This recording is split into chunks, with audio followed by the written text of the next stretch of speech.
வணக்கம் நேயர்களே, சிறப்பு நேர்காணல் நிகழ்ச்சிக்கு உங்களை வரவேற்கிறோம். நம்மோடு இன்று சிறப்பு விருந்தினராக இணைந்திருப்பவர் புகழ்பெற்ற மூத்த இயக்குனரும் நடிகர் விஜய் அவர்களின் தந்தையுமான திரு S.A. சந்திரசேகர் அவர்கள். வணக்கம். வணக்கம். சமீபத்தில் நீங்க தேர்தல் ஆணையத்தில் கட்சி பெயரை பதிவு செய்தது ஒரு பெரிய பரபரப்பை உண்டாக்கியிருக்கு. நடிகர் விஜய் அவர்களின் ரசிகர்களுக்காக அவர்களுக்கு அங்கீகாரம் பெற்றுத்தர இந்த ஒரு முயற்சி எடுத்திருக்கேன் அப்படின்னு சொல்லியிருக்கிறீங்க. எந்த விதமான ஒரு அறிகுறியும் சமிகையும் இல்லாம இந்த முன்னெடுப்பை நீங்க மேற்கொண்டிருக்கீங்க. என்ன அப்படி ஒரு அவசியம், என்ன காரணம்? சரியான தருணம் நினைச்சேன். இது ஒரு சரியான தருணம். ஒரு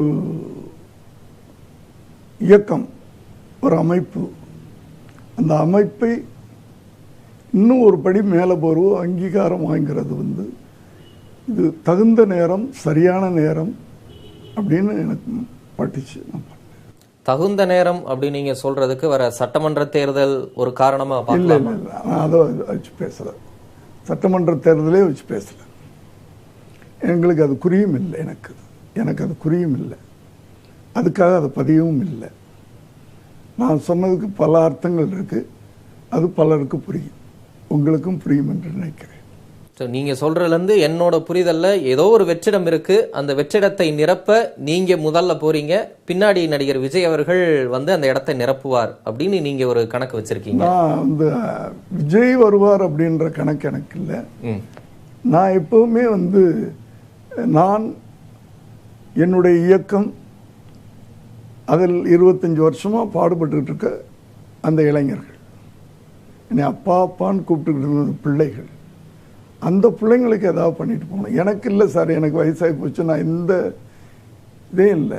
பட் 25 வருஷமா அவங்க கை காசை போட்டு விஜய் பிறந்த நாளா என்னென்னமோ பண்றாங்க. நீங்க கேள்விப்பட்டிருப்பீங்க. அப்பான்னு வேற கூப்பிடுறாங்க. அவர் அண்ணன் ஆயிட்டாரு. அண்ணனுடைய அப்பா எல்லாத்துக்குமே அப்பாவாயிட்டேன். ஸோ அந்த ஒரு அதுதான் எனக்கு மேலோங்கி இருக்கு சார். ஆனா அண்ணனும் அம்மாவுமே இந்த முயற்சியை ரொம்ப கிரிட்டிசைஸ் பண்றாங்களே. அண்ணன் அப்பா மேல நடவடிக்கை எடுப்பேன் அப்படிங்கிற அளவுக்கான ஒரு காட்டமான அறிக்கை விடுறாரு. அம்மா கட்சி ஆரம்பிக்கிறதே எனக்கு தெரியாது, என்கிட்ட சொல்லாம தான் கையெழுத்து வாங்கிட்டாங்க அப்படின்னு சொல்றாங்களே. அதாவது சார், பாவம் அம்மா போய் நீங்க எழுத்தீங்கன்னா அது குடும்பம், மகனா புருஷனா, பாவம் இல்லை. அவங்க புருஷனுக்காக கையெழுத்து போட்டுறாங்க, மகனுக்காக நான் பின்னாடி போறேன்றாங்க இல்லையா? அது ஒரு தாயுடைய நிலைமை. அதை நம்ம பிரச்சனையாக கொண்டாடவே வேண்டாம். அது குடும்பம். அது ஒரு தாய்க்கு புருஷன் பெருசா புள்ள பெருசான்னு கேட்டால் என்ன சார் சொல்லுவாங்க? 2 பேரும் வேணும் சார் என்பது. ஸோ நான் கேட்கும்போது கையெழுத்து போடுறாங்க, அவங்க கேட்கும்போது நான் இல்லைப்பா அப்படின்றேன். அது குடும்பம்.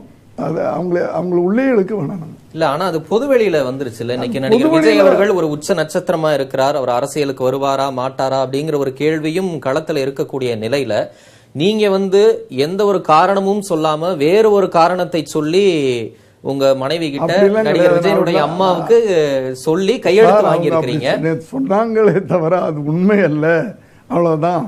அது உண்மை இல்லைங்கிறீங்க. அது உண்மை இல்லை. திருமதி சோபா சொன்னது ஒரு பொய். இப்படிலாம் கேட்காதீங்க. இல்ல, அவங்க உங்க மேல குற்றம் சுமத்தி இருக்காங்க, அதற்கான விளக்கத்தை கேட்க. ஐயோ, தயவு பண்ணி அதை விட்டுருவோமா?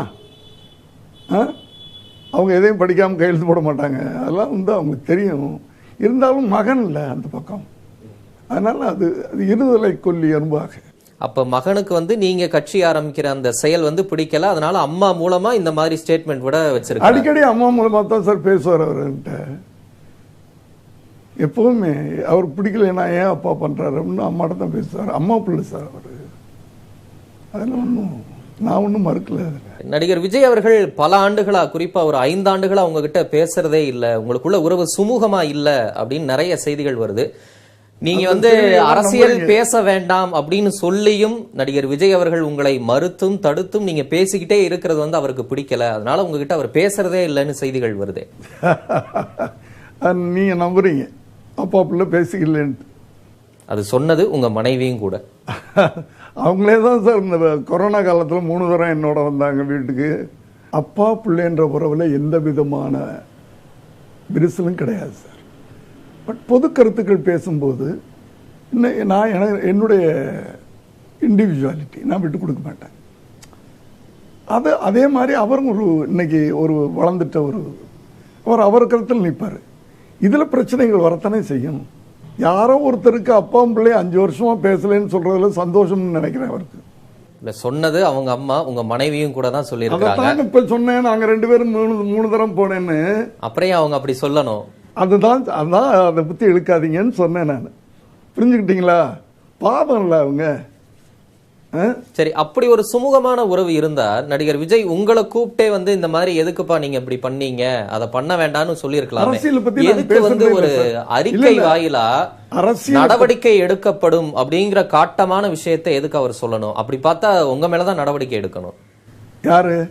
நடிகர் விஜய். நடிகர் விஜய் இந்த ஸ்டேட்மெண்ட்டை கொடுக்க சொல்லி 10 வருஷமா போராடிட்டு இருக்கேன். 10 வருஷத்துக்கு முன்னாடியே, அப்பா நான் அரசியல் கொஞ்சம் தெரிஞ்சவன், அரசியல் ஆர்வம் உள்ளவன், சமூகத்தின் மீது அக்கறை உள்ளவன், மக்கள் மீது கொஞ்சம் அதையெல்லாம் என்னுடைய படங்கள் மூலமாக நான் வெளிப்படுத்திக்கிட்டு வந்திருக்கிறேன்.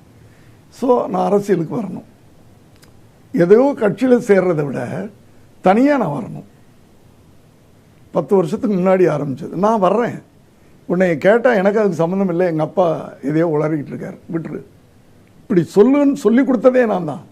அப்ப நீங்க தனியான ஒரு அரசியல் கட்சி ஆரம்பிக்கணும்ல. ஆனா நீங்க என்ன சொல்றீங்க, விஜய் மக்கள் இயக்கத்தை சேர்ந்த என்னுடைய பிள்ளைகளுக்கு ஒரு அங்கீகாரம் பெற்று தருவதற்கு நான் செய்கிறேன் அப்படின்னு சொல்றீங்களே. நான் விஜய் அந்த அமைப்பை ஆரம்பித்து வைத்த முதல் ஆள் நான், முதல் ரசிகன் நான், முதல் ஆள் நான். அந்த அமைப்பு என்னுடையது. அதை கொஞ்சம் கொஞ்சமாக பரிணாம வளர்ச்சி வந்துச்சுல்ல. ரசிகர் மன்றமாக இருந்துச்சு, நற்பணி இயக்கமாக மாறிச்சு, மக்கள் இயக்கமாக மாறுது. இல்லை, நான் நினச்சி பண்ணது. இன்னைக்கு ஒரு அங்கீகாரம் கிடைக்கட்டும்னு அப்ளை பண்ணியிருக்கிறது நான் நினச்சி பண்ணியிருக்கிறேன். அந்த இயக்கம் உங்களோடதுங்கிறீங்க. இப்ப அந்த இயக்கத்தில் இருக்கக்கூடிய ரசிகர்கள் உங்க பேச்சை கேட்பாங்களா, திரு விஜய் பேச்சை கேட்பாங்களா? அவங்களுக்கு எது நல்லதுன்னு நினைச்சு பண்ணுவாங்களா? தான் சார், நான் அவங்களுக்கு நல்லதுன்னு நினைச்சு நான் பண்றேன். நீங்க விஜய் மக்கள் இயக்கத்தை ஆரம்பிக்கிறீங்க. ஆனா நடிகர் விஜய் முகத்தை பார்த்து அவரால் ஈர்க்கப்பட்டு தான் பல்லாயிரக்கணக்கான இளைஞர்கள் அந்த இயக்கத்துக்கு வர்றாங்க. இப்ப உங்க பேச்சை கேட்பாங்களா, திரு விஜய் அவர்கள் பேச்சை கேட்பாங்களா? நான் ஏற்கனவே சொல்லிட்டேன், 10 வருஷத்துக்கு முன்னாடியே இப்படி நான் அரசியலுக்கு போறேன், நீ கேட்டா இப்படி சொல்லுன்னு சொல்லிட்டு. இப்ப 2 பேரும் பேசி வச்சுக்கிட்டு தான் இதை இல்ல இல்ல இல்ல 10 வருஷத்துக்கு முன்னாடி சொன்னது அந்த ஸ்டேட்மெண்ட் இப்ப வருது. அதுல எனக்கு ஒன்றும் ஆச்சரியமே இல்லை எனக்கு, அதுல அதிர்ச்சியும் இல்லை. புரியுதா? இது நான் எதிர்பார்த்தது. சில வார்த்தைகள் கடினமா யூஸ் பண்ணியிருக்காரு. அவர் குறிப்பிட்டிருக்க வார்த்தை, என்னுடைய தந்தை என்பதால் அவர் ஆரம்பித்த கட்சியில் இணையவோ கட்சி பணியை செய்யவோ கூடாது, அதையும் மீறி நீங்க செஞ்சீங்கன்னா கடும் நடவடிக்கைக்கு உள்ளாக்கப்படுவீர்கள் பேசுறீங்கல்ல. இல்ல, ஒவ்வொரு வார்த்தையும் முக்கியமானது. அதுவும் நடிகர் விஜய் போன்ற ஒரு நட்சத்திரம் 2-3 வார்த்தை இந்த மாதிரி விஷயம் வந்ததுக்கு அப்புறம் சொல்றாருன்னா அது கவனிக்கப்பட வேண்டிய விஷயம் தானே? நிச்சயமா கவனிக்கப்படணும். பட் எனக்கு அதிர்ச்சி இல்லாத விஷயம். அது எப்படி அதிர்ச்சி இல்லைங்கிறீங்க? எனக்கு ஒண்ணுமே இல்ல, அதனால எந்த பாதிப்பும். ரொம்ப ஒரு எளிமையான கேள்வியா கேட்கிறேன். நீங்க ஆரம்பிக்க போகிற பதிவு செய்த கட்சியில இணையக்கூடாது, பணி செய்யக்கூடாதுன்னு நடிகர் விஜய் ரொம்ப கண்டிப்பா குறிப்பிடுறார். நீங்க நடிகர் விஜய் அவர்களின் ரசிகர்களுக்காக, அவர்களின் எதிர்காலத்துக்காக, அங்கீகாரத்துக்காக ஆரம்பிக்கிறேன்னு சொல்றீங்க. அவங்க விஜய் பேச்சை தான் எனக்கு தெரிஞ்சு கேட்பாங்க 95% பேர். அப்ப நீங்க யாருக்காக கட்சி ஆரம்பிக்கிறீங்க? யாருக்கு நல்லது செய்ய? அவங்களுக்கு விஜய் வேற, அவங்க அப்பா வேற இல்ல சார். ஆனா விஜய் வேற, அவங்க அப்பா வேற தானே பேசுறாங்க. இங்க யார் பேசுறா? நீங்க பேசுறீங்க. நான் பேசல. நீங்க சொல்றது நடிகர் விஜய் சொல்றது முரண்பாடா இருக்கு. இப்ப நீங்க தான் குழப்புறீங்க. நான் குழப்பல, நான் தீர்க்கமா இருக்கேன். அதாவது அவருக்காக நான் உழைச்ச உழைப்பு, அவர் இந்த இடத்துக்கு உண்டாறதுக்கு நான் பட்ட பாடு எல்லாமே அவருக்கு தெரியும். அப்படியாப்பட்ட தகப்பனை எதிர்த்து இப்படி வார்த்தைகள் வராது, நிச்சயமா வராது. முழுக்க அது அவர் எழுதிய அறிக்கை அல்ல. அவரை சுற்றி நான் சொல்லிக்கிட்டே இருக்கிறேன். இந்த இடைப்பட்ட காலம் சொல்றீங்கன்னா நான் கொஞ்சம் அவருக்கு ஒரு தனி உரிமை கொடுத்து, எனக்கு ஒரு தனி உரிமை, நம்ம 2 பேரும் அப்படி இருந்துக்கிறோம், அப்பா பிள்ளையா இருப்போம். மற்றதெல்லாம் அந்த கேப்ல சிலர் சுத்துனாங்கல்ல. ஒவ்வொரு வாழ்க்கையிலையும் ஒவ்வொரு மனுஷனுக்கும் உச்சத்தில் போகும்போது சில தீய சக்திகள் அது சுத்தும். அப்படி இந்த கேப் வேற விட்டுனா அழகா சுத்தும். திருப்பி அப்பா உள்ளே வந்துட்டார்னா அவனுங்க வாழ்க்கை போயிடும். ஸோ எந்த அளவுக்கு நாங்கள் எங்களை டிஸ்டன்ஸ் பண்ணணுமோ அதில் ரொம்ப குறியாக வேலை செஞ்சுட்டு இருக்கேன். யார் அது அப்படி வேலை செய்கிறது? நானே வந்து பொறுப்பாளராக ஒருத்தரை போட்டேன். அவர் தான் ஆனந்தன் ஒருத்தர், வேற ஒருத்தர் இல்லை. விஜய் மக்கள் இயக்கத்தின் பொறுப்பாளர் தான் நடிகர் விஜய் வந்து அந்த மாதிரி ஒரு தவறான ஒரு வலைக்குள்ள சிக்க வைக்கிறார் அப்படின்னு நீங்க சொல்றீங்க. அது கதை சொல்லட்டுமா? சொல்லுங்க. அது எப்படி நடக்குதுன்னு சொல்லட்டுமா? டெக்னாலஜி, இந்த டெக்னாலஜி இன்னைக்கு யூஸ் பண்ணியிருக்காங்க. 37 மாவட்ட தலைவர்கள் இருக்கணும் இல்லையா? 37 மாவட்டத்துக்கு 37 மாவட்ட தலைவர்கள் இருக்கணும். இல்லை இளைஞர் அணி தலைவர்கள் சேர்ந்தால் 37 ஒரு 70 பேர் இருக்கலாம். இன்னைக்கு 200 மாவட்ட தலைவர்கள் இருக்காங்க. 200 மாவட்ட தலைவர்கள் இந்த 6 வருஷத்தில், 6 வருஷம் கூட இல்லை, அந்த 4-5 வருஷத்தில் 200 மாவட்ட தலைவர்கள். அந்த 200 பேருக்கும் இயக்கத்துக்கு சம்பந்தமே இல்லை. அவங்களுக்கும் ஆனந்துக்கு தான் சம்பந்தம். இவங்க இந்த 150 பேரை வச்சுக்கிட்டு, ஏற்கனவே 50 பேர் இருந்தவங்க, இந்த 150 பேர் நல்லா புரிஞ்சுக்க. நீங்கள் இந்த 150 பேரும் இந்த ஆன்லைனில் கொஞ்சம் நாலேஜ் உள்ள பசங்க. அவனை கொண்டாந்து விஜய்கிட்ட படம் எடுக்க வைக்கிறது, ஃபோட்டோ, விஜயோட ஃபோட்டோ எடுக்கிறதுன்றது பெரிய விஷயம். தலைவர்கிட்ட ஃபோட்டோ நான் சொன்னதெல்லாம் பண்ணணும்னா ஒரு ட்விட்டர் கணக்கு. இந்த 150 பேர், இதுக்கு 3 பேர் அட்மின், அவர், இன்னொருத்தன் சரவணன், இன்னொருத்தன் பிரசாந்த், 3 பேர் அவர் வீட்டில் இருக்கிற பசங்க. அவங்கள மீறி அதுக்குள்ள ஒரு நியூஸ் வராது. இதுதான் விஜய்க்கு போகுது. பொய்களை, ஒரு பொய்யை வந்து ஒருத்தன் காலையில் இதை போடுப்பா அப்படின்னு சொல்ல வேண்டியது. இப்போ ஒரு உதாரணத்துக்கு இன்பராஜ் கடை வாங்கிட்டு யாருக்கும் கொடுக்கல அப்படின்னு போடு அப்படின்னு சொல்ல வேண்டியது. ஒருத்தன் போடுறான். இவங்களே செட்டப் பண்ணுறது. சாயந்தரத்துக்குள்ள 50 பேரை அதை ஷேர் பண்ண வைக்கிறது. இப்படியாவேன். ஸோ ஒரு பொய் திரும்ப திரும்ப சொல்லப்படும் போது உண்மையாகிறது. இது மாதிரி ஒரு ட்ரிக்கான, ஒரு சாமர்த்தியமான ஒரு ஆன்லைன் அரசியல்னு சொல்லுவாங்கல்ல, அதான் இங்கே நடந்துகிட்டு இருக்கு சமீப காலம். இது நடிகர் விஜய் அவர்களுக்கு தெரியலையா, இல்ல புரிஞ்சு கொள்ளாமலே அவர் இருக்கிறாரா? புரியறதுக்கு வாய்ப்பு இல்லை சார். அவர் ஒரு இரும்பு கோட்டைக்குள்ள இருக்கார் சார். இந்த ட்விட்டர் ஒன்றில் தான் அவர் இருக்கார். இதில் வர்றது மட்டும்தான் உண்மைன்னு நினைக்கிறார். உண்மையான செய்திகள் போறதில்லை. இதை நீங்க அவர்கிட்ட நேரடியாவே சொல்லலாம்ல. கொரோனா காலத்துல 3 தடவை அவரை நான் பார்த்து பேசினேன், சுமூகமான உறவு இருக்குன்றீங்க. இதை நீங்க வெளிப்படையாவே பேசி தீர்த்திருக்கலாம். நான் வந்து அவரை வந்து நானே அந்த அமைப்பில் கொண்டாந்தேன். அவர் மேலே நம்ம வேண்டாம், சொல்ல வேண்டாம், அவரே புரிஞ்சுக்குவார் நினைச்சேன். சொல்ல வேண்டிய காலகட்டம் வந்திருக்கிறது சொல்றேன். அதை நீங்க தனியா சொல்லியிருக்கலாம்ல. இப்ப நீங்க லட்சக்கணக்கான மக்கள், கோடிக்கணக்கான மக்கள் ஊடகத்துல சொல்றீங்க. விஜய்க்கு சேர்த்து கெட்ட பேரை தானே நீங்க உண்டு பண்றீங்க. விஜய் சார், விஜய் மாதிரி ஒரு புள்ள கிடைக்க மாட்டான், என்ன மாதிரி ஒரு அப்பன் கிடைக்க மாட்டான். அது உங்களுக்கு தெரியாது. இது சினிமா இண்டஸ்ட்ரியில் இருக்கிறவங்களுக்கு தெரியும், ஓரளவு நெருக்கமானவங்களுக்கு தெரியும். அவனை மாதிரி ஒரு பிள்ளை எந்த பேரண்ட் கிடைக்க மாட்டாங்க, என்ன மாதிரி ஒரு அப்பன் கிடைக்க மாட்டான். அவனுக்காக என்னென்ன பண்ணியிருக்கேன்றது எனக்கு தெரியும், அவருக்காக எனக்கு தெரியும், இந்த இண்டஸ்ட்ரிக்கு தெரியும். புரியுது சார்?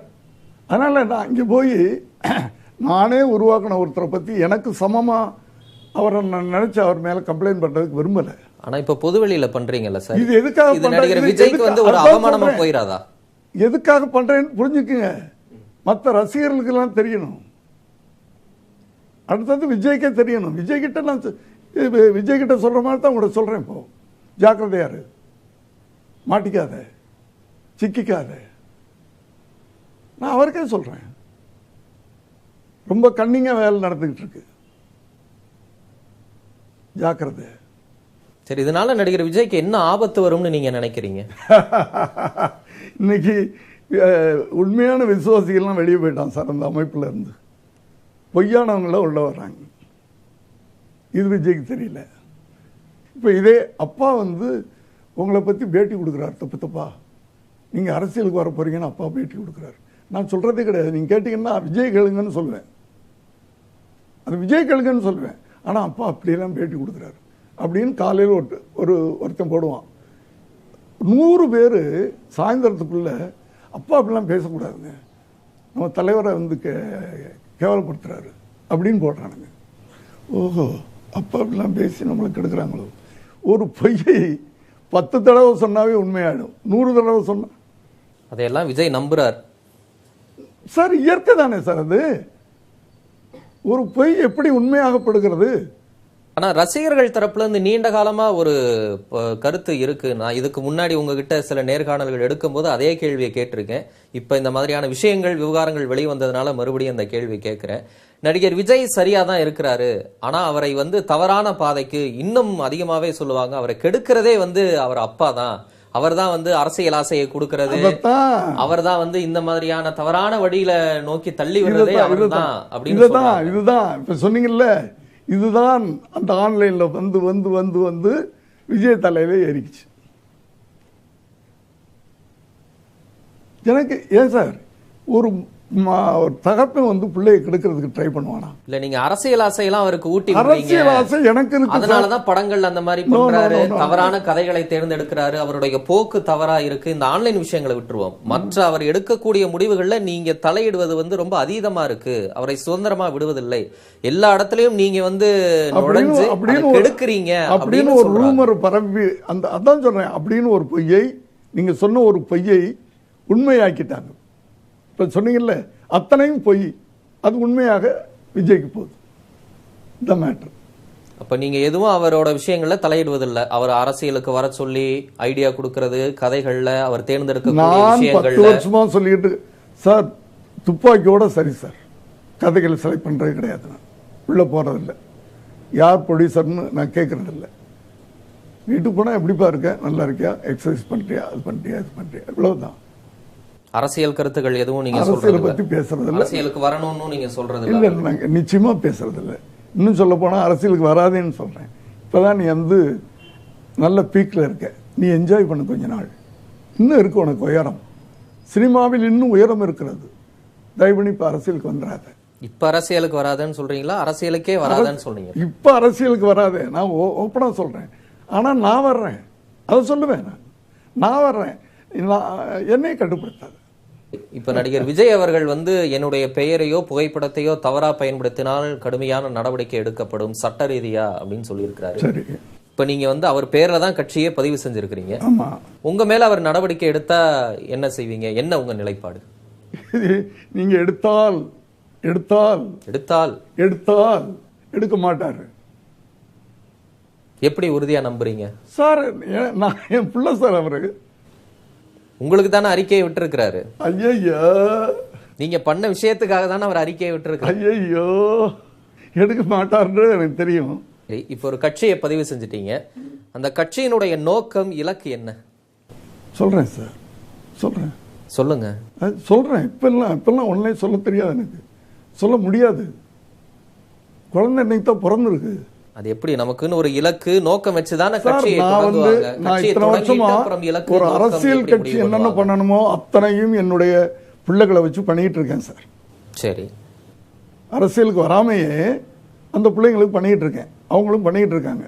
இந்த ஒரு அங்கீகாரத்தை முதல்ல கொடுத்தோம்னா, அரசியல் கட்சி ஆயிட்டுமா, நம்ம இன்னும் நல்லது பண்ணலாம், அவங்களுக்கு ஒரு ஒரு உற்சாகம் வரும்ல. முதல்ல அதுதான், அந்த உற்சாகம் வரட்டும்.